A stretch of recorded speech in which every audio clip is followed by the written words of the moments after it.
ఈరోజు నేను మా వాళ్ళతో కలిసి పిజ్జా తినడానికి వెళ్తున్నాం.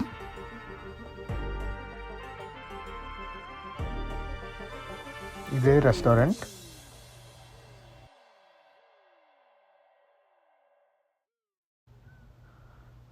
ఎంటర్ అయ్యాక మాకు తెలిసింది ఏంటంటే ఇక్కడ ఓన్లీ టేక్ అవే ఉంటుంది, డైన్ ఇన్ ఉండదని. సో మా వాళ్ళు ఏవో కొన్ని చూసి మంచిగా ఆర్డర్ చేశారు. నాకు అస్సలు ఐడియా లేదు పిజ్జా. ఇది మా స్టేట్లో చాలా పాపులర్ పిజ్జా అంట. ఒక్కొక్కసారి అయితే చాలా టైం కూడా పడుతుందంట. మాకైతే $72 అయింది బిల్. ఇది షికాగోలో కూడా చాలా ఫేమస్ అంట. ఒక 30-40 మినిట్స్ తర్వాత మా ఆర్డర్ వచ్చింది. ఇంకా తీసుకొని ఇంటికి బయలుదేరాం. ఇంకా యూబర్ కోసం వెయిట్ చేస్తున్నాం. ఇంకా యూబర్ ఒక 10 మినిట్స్లో మమ్మల్ని డ్రాప్ చేసేసింది. ఇంక ఇంటికి వచ్చి పిజ్జాస్ ఓపెన్ చేసి ఇంకా పిజ్జాస్ తినేసాం అంతే ఈ షార్ట్కి.